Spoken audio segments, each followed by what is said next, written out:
और आमंत्रित है सत्यवान बालक। और वो बेवजह नहीं मिली, क्योंकि उसे पता था कि मेरे अंदर दोष है और उस दोष को दूर किया है पाठक जी की ताड़ना ने। उसका भावोपहार के रूप में उसका प्रतिदान करने के लिए ये शिष्य संपदा इकट्ठी हुई है और अब मंच पर आमंत्रित हैं उसी ताड़ना से उपकृत हमारे वरिष्ठ स्नातक श्री सत्यवान जी। जैसा कि हमारे सभी स्नातकों ने बताया, अभी देवदत्त जी भी बोल करके,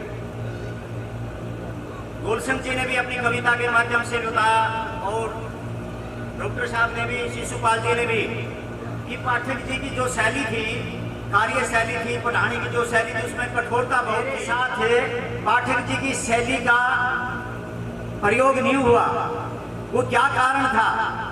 मेरे ऊपर विशेष आशीर्वाद क्यों रहा पाठक जी का? मैं इन सभी बच्चों से एक अलग से रूप में रहा हूँ गुरुकुल के अंदर। पता नहीं तो मैं ज्यादा कठोर था विद्यार्थी जीवन के अंदर, मैं शरारती ज्यादा था। तो पाठक जी सोचते होंगे, गुरुजन सोचते होंगे कि प्रधान जी का लड़का है, यदि इनको इसको कठोर दंड दिया तो ये और ज्यादा कठोर हो जाएगा और ये शिक्षा से वंचित रह जाएगा। तो मेरी कठोरता को, मेरी बचपन की शरारत को देखते हुए मेरे ऊपर आचार्य रामस्वरूप जी का, पाठक जी का और मेरे गुरु महेश जी का, मेरे को सबसे बड़ा सौभाग्य तो आज ये प्राप्त हुआ है। ये बलवान जी का मैं बहुत बड़ा, बलवान जी को आशीर्वाद हुआ, मेरा छोटा भाई है, मेरे से शायद बिल्कुल कुंभा के अंदर भी इन्होंने शिक्षा ग्रहण की, तो हम इस सारे स्नातक और हमारे गुरुजन हमारे को नहीं मिल पाते। मेरे गुरुजी महेश जी 35 वर्ष के बाद मेरे को मिले हैं, मैं बहुत सौभाग्य मानता हूँ हमारे ऐसे स्नातक भाइयों का। जैसे कृष्ण जी ने भी कहा कि इस प्रकार के प्रोग्राम आप समय समय के ऊपर करते रहना, आगे भी जो हमारे गुरुजन हो गए उनको भी हमने इसी प्रकार से सम्मानित करना है। तो मैं एक आपको बात बता देना चाहता हूँ, स्वामी जी ने गुरुकुल के अंदर सारे जीवन भर तपस्या करते हुए, काम करते हुए स्वामी जी एक ही बात कहा करते थे कि गुरुकुल के, मैं चाहता हूँ गुरुकुल के पास में 4 स्तंभ होने चाहिए। गुरुकुल में 4 स्तंभ, मैंने 2 स्तंभ तो बना दिए हैं, आचार्य रामस्वरूप जी शास्त्री और मान सिंह जी पाठक। 2 स्तंभ स्वामी जी ने तैयार कर दिए थे, लेकिन तीसरा स्तंभ स्वामी जी को भी नहीं मिला। स्वामी जी ने बहुत प्रयत्न किया, स्वामी जी ने अपने शिष्य के रूप में स्वामी सुमेधानंद जी को बनाया, लेकिन किसी परिस्थितियों के कारण स्वामी सुमेधानंद जी भी गुरुकुल से संन्यास लेने के बाद में बाहर समाज में सेवा के लिए चले गए थे और बहुत सारी संस्थाएं इन्होंने संभाली है। लेकिन स्वामी जी ने कहा, कहते कहते बेचारे स्वर्ग सिधार गए, लेकिन उनको 4 स्तंभ नहीं मिले।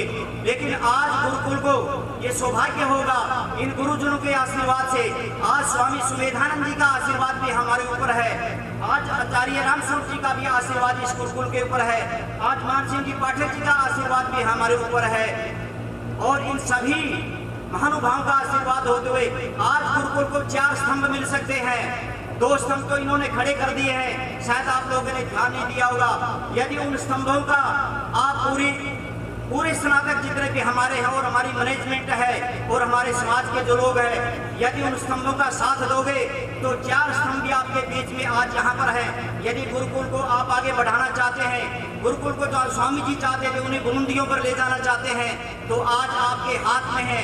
पहला स्तंभ मैं आपको बता देना चाहता हूँ, आचार्य जी के जाने के बाद में सारे का ये गुरुकुल परिवार बिल्कुल शोक के अंदर चला गया था। ये सोच रहे थे कि आचार्य जी के जाने के बाद ये हमारा आचार्य पद कैसे भरा जाएगा और गुरुकुल को आगे कैसे बढ़ाया जाएगा। आज मैनेजमेंट ने और उन गुरुजनों के आशीर्वाद से आचार्य सत्यव्रत जी को गुरुकुल के अंदर यहाँ पर आचार्य पद दिया गया है।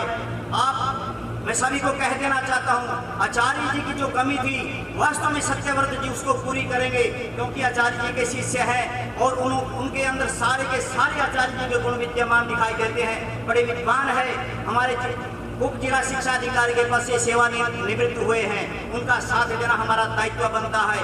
फिर पाठक जी की सेवा का समय आया, सभी स्नातक और गहरी चिंता में चले गए कि पाठक जी के जाने के बाद तो ये हमारा गुरुकुल बिल्कुल ही धराशायी हो जाएगा, अकेले बेचारे सत्यव्रत जी क्या करेंगे। पाठक जी के, आचार्य जी के साथ तो पाठक जी थे, लेकिन सत्यव्रत जी के साथ में कौन होगा। गुरुकुल की मैनेजमेंट ने और गुरुकुल के स्नातकों ने और गुरुजनों ने बड़ा अच्छा निर्णय लिया। एक यहीं का स्नातक एक बच्चा बहुत ही होनहार सुरेश नाम का विद्यार्थी है जो आज आचार्य है गुरुकुल के अंदर अधिष्ठाता या पाठक जी का जो भी उन्हें पद दिया गया है, उनके अंदर गुरुकुल वास्तव में उनके अंदर की जिज्ञासा है, वो गुरुकुल को आगे बढ़ाना चाहते हैं। समय समय के ऊपर हर जितने हमारे गुरुकुल के स्नातक है सभी के पास में समय समय के ऊपर फोन करते रहते हैं। उनके अंदर एक पीड़ा है कि मैं जो पाठक जी का जो रिक्त स्थान है मैं उसको भरूं, और गुरुकुल के प्रति 24 घंटे उनके अंदर लगन लगी रहती है। और आज आपके हाथ में है साथियों, आप इस गुरुकुल को यदि आगे ले जाना चाहते हैं, कुछ समय हमारे ऊपर आशीर्वाद है, गुरुकुल से रुष्ट है किसी न किसी काल से। मेरे पास भी 2-3 साथियों का फोन आया कि गुरुकुल के अंदर इतनी कठोरता से हमारे साथ व्यवहार किया जाता था, आप उस गुरुकुल में जाएंगे? तो मैंने कहा प्रिय मित्र, यदि हमारे ऊपर वो कठोरता का व्यवहार नहीं होता, यदि हमारे ऊपर इस तरह से गुरुजनों का ये आशीर्वाद भी होता, आज हम यहाँ तक नहीं पहुँच पाते। ये गुरु जी के मान सम्मान का विषय है। यदि वहाँ पर हमारे को आधी रात को भी बुलाया जाएगा, चाहे कुछ भी हमारे साथ गुरुकुलों में व्यवहार रहा हो, लेकिन आज हम जो कुछ भी है गुरुकुल के कारण है। यदि ये गुरुकुल नहीं होता, न तो मैं होता, न स्वामी सुमेधानंद जी होते, न पाठक जी होते, न आचार्य जी होते। ये देन है स्वामी देवानंद जी सरस्वती की देन है। स्वामी देवानंद जी सरस्वती हीरों को खोज करके लाए थे। यदि आचार्य जी सरकारी सेवा में जा सकते थे, अध्यापक लग सकते थे, प्रोफेसर प्रिंसिपल रिटायर हो जाते, पाठक जी भी उस समय में बहुत अच्छे पद पर चले जाते, सेवा निवृत्त हो जाते, 35-40 हजार रुपये इनकी पेंशन होती। लेकिन आज इनके पास में जो मान सम्मान है वो सारी की सारी देन गुरुकुल की है।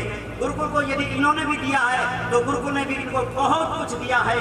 तो उस महान आत्मा स्वामी देवानंद जी सरस्वती ने हमारे को इतना योग्य बनाया है। स्वामी सुमेधानंद जी जहाँ पर बैठे हुए हैं, आज हमारी रतन है ये स्वामी पाठक जी, आचार्य जी, महेश जी, ये जो गुरुकुलों की देन है, आचार्य इंद्रदेव जी, देवव्रत जी, ये स्वामी देवानंद जी के कारण है। हम सभी ने मिल करके स्वामी जी के 4 स्तंभों को खड़ा करना है। 2 स्तंभ तो गुरुकुल को दे दिए हैं और इनके साथ में आशीर्वाद इन गुरुजनों का है। स्वामी सुमेधानंद जी, आचार्य पाठक जी, आचार्य रामस्वरूप जी, महेश जी और गावड़िया जी जैसे महाआचार्य का आशीर्वाद हमें प्राप्त हो गया है। तो गुरुकुल को वास्तव में 4 स्तंभ लग सकते हैं। और हमारा सभी सनातनों का भी बहुत योग्य सनातनों का कर्तव्य बनता है, हम भी अपनी पुरानी बातों को या किसी प्रकार से गुरुजनों की ताड़ना से हम रुक्ष भी हो गए थे, उन सभी बातों को छोड़ करके प्रतिदिन गुरुकुल का सहयोग दे, दिन रात लग करके जैसा भी हमारे को आशीर्वाद, हमारे को संदेश मिलेगा, तो गुरुकुल में हम उसी समय गुरुकुल में पधारेंगे। और गुरुकुल का जैसा भी होगा, सब सनातनों ने यहाँ पर प्रतिज्ञा लेकर के जानी है और गुरुकुल का आशीर्वाद लेकर के जाएंगे कि जब भी हमें बुलाया जाएगा गुरुकुल के लिए, हम तन मन और धन से